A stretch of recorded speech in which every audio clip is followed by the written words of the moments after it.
तो हेलो दोस्तों, welcome to ICM channel. आज हम लोग यहाँ पे डिस्कस करने वाले 3 स्टॉक के बारे में। तो चलो फिर स्टार्ट करते हैं और डिस्कस करते हैं पहले IRFC के बारे में। तो आज यहाँ पे बहुत दिनों बाद आपको कहीं ना कहीं 4% तक का स्टॉक में गेन दिखाई दे रहा था, लेकिन यहाँ पे क्लोजिंग आपका होता है 2.25% बढ़कर ऑलमोस्ट। तो क्या यहाँ पे कोई न्यूज़ आते हुए दिखाई दे रहा है? देखो यहाँ पे न्यूज़ जो है डायरेक्ट इसके लिए नहीं था, ठीक है। आप जानते हो कि न्यूज़ यहाँ पे ज़्यादातर आपको IRCTC की फोकस के लिए था, और उसके बाद यदि हम लोग ऐसा बोल सकते हैं कि हाँ कहीं ना कहीं यहाँ पे ये आपको रिलेट कर रहा है जो मैंने शेयर किया आप लोगों के साथ। तो यदि आपको न्यूज़ जानना है तो आप मेरे जरूर से जो है इसके पहले वाला वीडियो एक बार चेकआउट करना जो मैंने बनाया आपको IRCTC के बारे में। अब देखो यदि हम लोग इसके बारे में जाने तो मैंने कल भी आपके साथ एक पॉइंट शेयर किया था कि बिल्कुल भी आप लोग को यहाँ पे सेल नहीं करना है। यदि आपने होल्ड किया हुआ है, यदि आपने एक हाई प्राइस में स्टॉक को बाय किया हुआ है, कोई दिक्कत वाली बात नहीं। देखो ऐसा तो नहीं है ना कि कंपनी का बिजनेस यहाँ पे खराब है। क्या आपको ऐसा लगता है कि लॉन्ग टर्म में इसका बिजनेस यहाँ पे स्लो हो जाएगा, या फिर क्या आपको ऐसा लगता है कि इसका बिजनेस लॉन्ग टर्म में ग्रो नहीं करेगा? फिलहाल मैं ऐसा बोल सकता हूँ कि कम से कम 5 साल तो जरूर से आप ये बोल सकते हो कि अपना जो यहाँ पे जो ट्रैक है वो अभी और यहाँ पे बढ़ सकता है। जो यहाँ पे फाइनेंस का जो काम है आपको रेलवे का, वो और ज़्यादा यहाँ पे गेन हो सकता है। ये तो आप लोग समझते हो ना, ठीक है। हम लोग यहाँ 20 साल का बात नहीं कर रहे हैं, लेकिन कम से कम 5 साल भी तो आपको लगता है। तो इस बात को समझो। यदि स्टॉक मान लो यदि नीचे भी गिरे ना तो इससे बेस्ट अपॉर्चुनिटी यहाँ पे नहीं होगा। और यहाँ पे जो खास बात क्या है कि इतना ज़्यादा गेन होने के बाद भी आपको क्या लगता है, क्या इसका पेग रेशियो यहाँ पे ज़्यादा होगा? क्या यहाँ पे ये आपको बताएगा कि इसका एक हाई प्राइस है? तो ऐसा बिल्कुल नहीं है। पेग रेशियो यहाँ पे 0.62 का दिखाई दे रहा है। मतलब सोच सकते हो कि मतलब इतना ज़्यादा गेन होने के बाद भी जो बहुत लोग यहाँ पे ये लग रहा है, उसके बाद भी यदि यहाँ पे फंडामेंटल ये बता रहा है कि अभी भी कुछ भी ये नहीं भागा है, तो इससे अच्छी बात नहीं हो सकता। मैं इस चीज़ को बता दूं, ठीक है। और ज़रूर से मैं आपको बताऊंगा कि लॉन्ग टर्म के लिए ज़रूर से होल्ड करना, स्टॉक को सेल नहीं करना। ऐसे तो आप जानते हो कि यहाँ पे डिसीजन आप ही का होना चाहिए, पैसा आपका है, रिस्क आपका है। लेकिन जो यहाँ पे मेरा पॉइंट ऑफ व्यू है, बस मैं यहाँ पे वही आपके साथ यहाँ पे शेयर कर रहा हूँ। क्योंकि जो इन्वेस्टर जो स्टार्टिंग के जो यहाँ पे इन्वेस्टर होते हैं वो लॉन्ग टर्म में बोलते तो हैं यहाँ पे लॉन्ग टर्म के लिए होल्ड करेंगे, लेकिन जब लॉस होता है तो, लेकिन जब प्रॉफिट होता है तो फिर वो यहाँ पे होल्ड करके नहीं चलते हैं। बहुत से लोग का एक अच्छा बाइंग लेवल यहाँ पे होगा, तो आप प्लीज़ इसे होल्ड करना, पेशेंस दिखाओ। यदि आप चाहते हो कि हाँ आपके पोर्टफोलियो में 200% 300% यदि आपको रिटर्न दिखाई दे तो फिर होल्ड करना आपको सीखना पड़ेगा, ठीक है। इस बात को आप लोग सही से जान लो।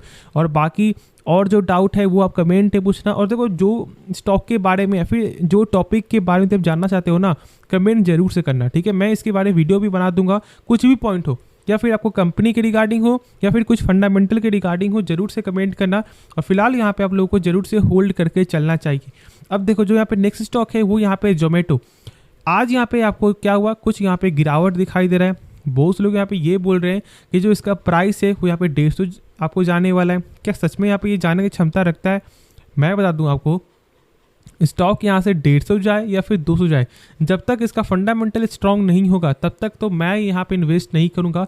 और जो मैं स्टार्टिंग से शेयर किया हुआ है कि जब तक आप लोग को सही इसका फंडामेंटल दिखाई ना दे तब तक आपको लॉन्ग टर्म के लिए नहीं जाना है। हाँ देखो, यदि आप यहाँ पे ट्रेडिंग पर्पस के लिए जा रहे हो या फिर शॉर्ट टर्म के लिए जा रहे हो, ठीक है, कोई आपका एक यहाँ पे स्टॉप लॉस है, कोई टारगेट है, तो फिर आप ऐसा कर सकते हो क्योंकि आप यहाँ पे लॉस को बुक कर सकते हो। लेकिन बहुत से लोग यहाँ पे लॉस को बुक नहीं कर पाते हैं। और मैं इसलिए बोलता हूँ कि जब ऐसा आपके साथ हो रहा है तो फिर आपको कंपनी का फंडामेंटल चेकआउट करना जरूर से बनता है। लेकिन यहाँ पे कुछ एक्सपर्ट यहाँ पे टारगेट दे रहे हैं। यदि हम लोग एक बार देखें तो यहाँ पे आप देख सकते हो कि 130 रुपया का यहाँ पे टारगेट आपको दिखाई दे रहा है। मतलब कि जो फिलहाल करंट मार्केट प्राइस है उसके हिसाब से 30%, ठीक है। ऑलमोस्ट यहाँ पे 31 से 32% का यहाँ पे जो है टारगेट आपको दिखाई दे रहा है। और सबका यहाँ पे यही बोलना है कि आने वाले समय में यहाँ पे जो है ये जो मार्केट है आपका फूड डिलीवरी का वो और ज़्यादा यहाँ पे बड़ा बन सकता है। और यहाँ पे इनका जो ग्रोथ है, जो ग्रोथ का जो रिटर्न है वो यहाँ पे आपको 22-46 इतना ज़्यादा यहाँ पे गेन होते हुए दिखाई दे सकता है। इनका आपको ये बोलना है।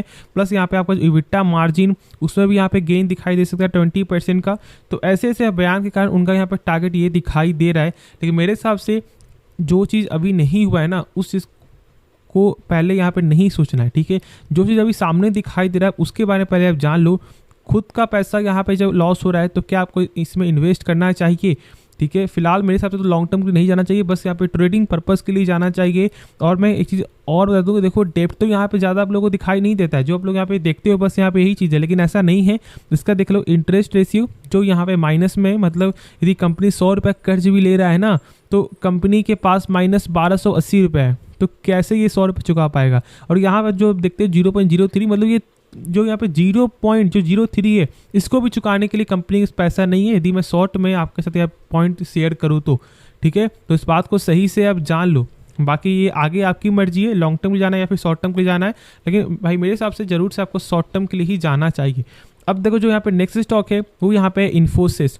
आज यहाँ पे कुछ प्रेशर दिखाई दे रहा है, इन्फोसिस हो या फिर विप्रो हो या फिर टीसीएस हो, कहीं ना कहीं थोड़ा सा यहाँ पे मार्केट इसके रिगार्डिंग उतना ज़्यादा यहाँ पे सक्सेस नहीं दिखाई दिया।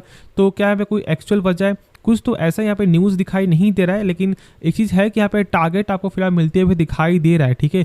और ये टारगेट आपको मिल रहा है यहाँ पे शेयर खान के द्वारा 1690 रुपये का।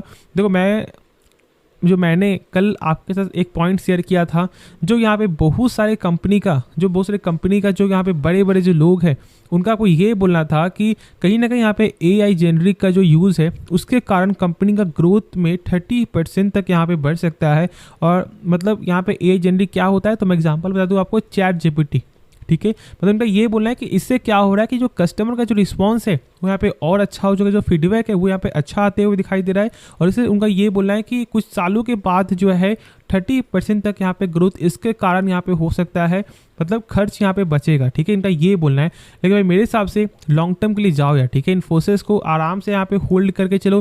शायद ऐसा हो सकता है कि बहुत से लोग एक हाई प्राइस स्टॉक को बाई किए होंगे, तो भाई एवरेज करो। जब मैंने बताया था, जब मैंने शेयर किया था, यदि उस समय आप बाई कर लेते तो आज अच्छा मुनाफा कमाते। और मैंने आज से शेयर नहीं किया, मैंने आपको इसका 1294 का जो था लेवल, मैंने उस समय भी शेयर किया था।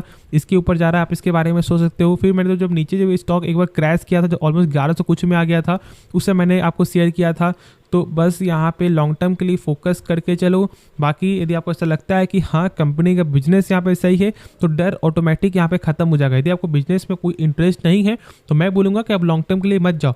लॉन्ग टर्म के लिए कंपनी का बिजनेस आपका होता है। आप जो लोग सोचते हो ना कि मैं यहाँ पे बाई कर रहा हूँ और स्टॉक नीचे गिर जा रहा है, मतलब कि आपका जो डिसीजन यहाँ पे सही नहीं, ऐसा बिल्कुल नहीं होता। इस चीज़ को आप लोग सही से समझ लो। बाई या फिर सेल ऐसा कुछ भी नहीं है। यदि आप लॉन्ग टर्म के लिए जाओगे, वही जो आपका तरीका है वही आपको आगे जाकर आपको हेल्प करेगा, क्योंकि आपने सही टाइम में कंपनी को समझा है और आपने इन्वेस्ट किया हुआ है। तो ठीक है, इसके बारे में हम लोग यहाँ पे आगे चर्चा करेंगे। जो पॉइंट के बारे में जानना है वो अब जरूर से कमेंट करना, और आप इस वीडियो क्या कर सकते हो और लाइक कर सकते हो, ठीक है। और साथ साथ आप इस चैनल को सब्सक्राइब करना, जो आप लोग सब्सक्राइब नहीं करते हो, और दोस्तों में यार शेयर भी करना। तो चलो फिर मिलते हैं नेक्स्ट वीडियो में, तो तब तक के लिए धन्यवाद।